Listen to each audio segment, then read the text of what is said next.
Well, because Adesanya is one of those new internet kids, right? These internet kids don't even need to verify if something's true. They use it.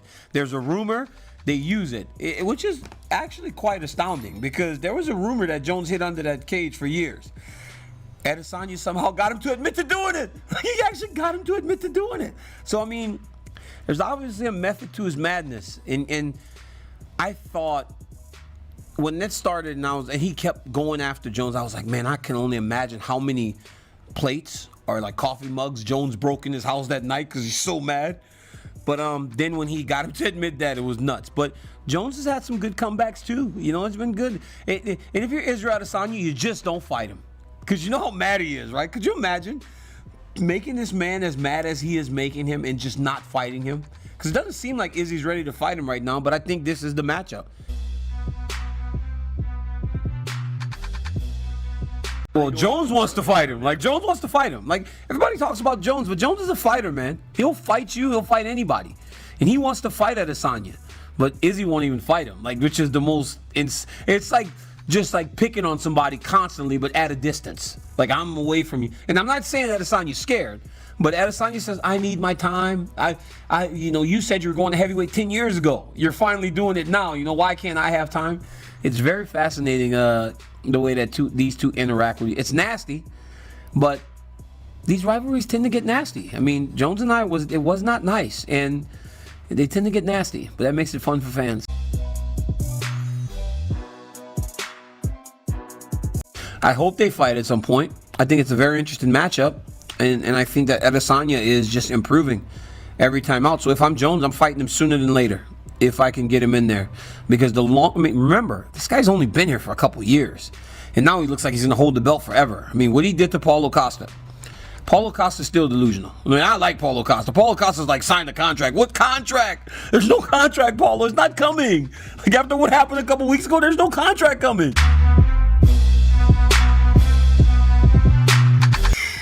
See, now I never thought about that. That's interesting. Having Izzy go up. See, because here's the dilemma with the fight. What weight are they going to fight at? Right? Because now that Jones is putting on weight, does Jones want to come all the way back down to 205? That's championship weight.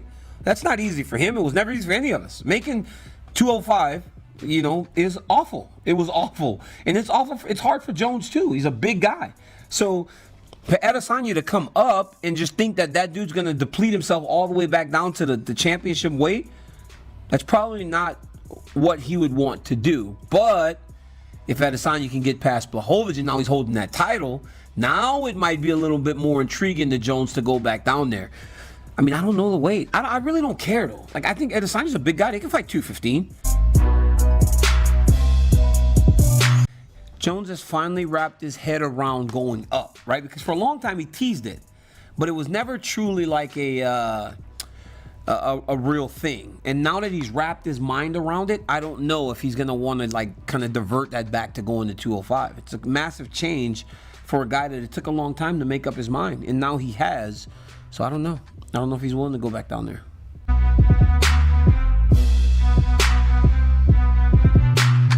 Michael Bisping here, and Jake Paul, I'm watching you. Can we get an update? Whatever happened with the Jake Paul possibility of a boxing match? Because I feel like he's just trolling. He posted that shit on Twitter, but it doesn't seem like this would be a smart fight for him to take. It doesn't seem like it's something that he really wants. There's not much upside. I understand his brother's fighting Mayweather, but it's that is the most famous boxer in the world. There's no chance in the world he's going to win, but it's a $50 million huge event. I just don't see there being much upside to getting this ass beat by you. Yeah, well, obviously he feels he can beat me, doesn't he? So yeah, and he wants to build his name. One would assume. And listen, I don't need to fight Jake Paul, and I'm not necessarily looking for it. But if he actually came, and by all accounts he did, he came with an offer. But if that is, it turns out to be serious and it could actually become a reality, if I can get licensed, obviously I have vision problems and whatnot. If we can find a way around that, we can do it in an exhibition style or whatever, then yeah, I mean, come on, I'm not going to leave that money on the table. See what we were just talking about. I'd be a fool. Some people might say you're a fool for risking your health. I'd say, no, trust me. I won the world title with one eye. I beat Anderson Silva with one eye. I fought from roughly 2013 until I retired with one eye. Pretty sure I can beat Jake Paul with one eye and one hand behind my back.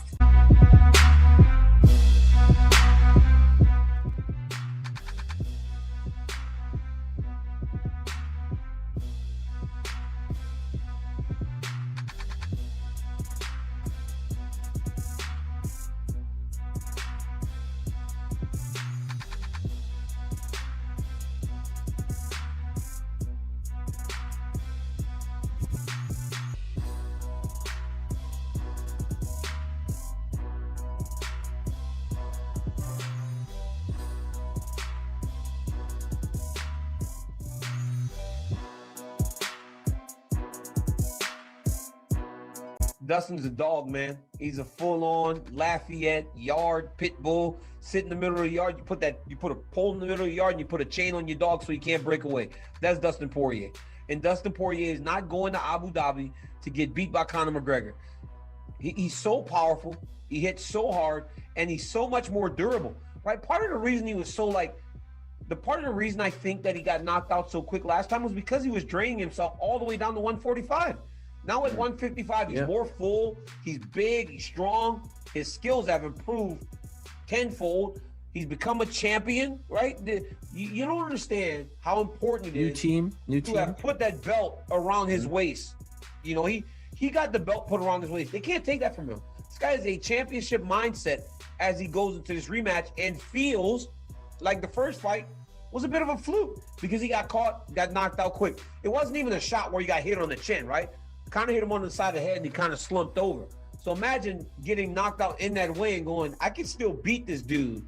I mean, I cannot believe how disrespectful it's been around the sports world in regards to Dustin Poirier. I did a poll when the fight was officially announced on Thursday.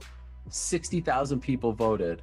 75.3% in favor of Conor, 24.7% in favor of Poirier. So, of course. I mean, people love Conor, and I get it. His fans are very, very. Bro, I tell you that it's like with everything, though, Ariel. Like, you always last year. Who won the ESPY last year? Israel Adesanya? Was it Israel won it last year? For Fighter of the Year? Yeah, I don't know if they did. Did they do it? I don't even know if they did it. It's like the most common name they're going to pick, right? That's just the way it works. The most common name they're gonna pick. So when I do stuff, if I'm voting on anything, I always pick the name that I recognize first. So when it's time to pick the NBA Player of the Year, I'm voting LeBron James, right? Because that's the one that LeBron James. I'm picking LeBron James. It feels like what you're supposed to do, and that's why everybody's picking McGregor.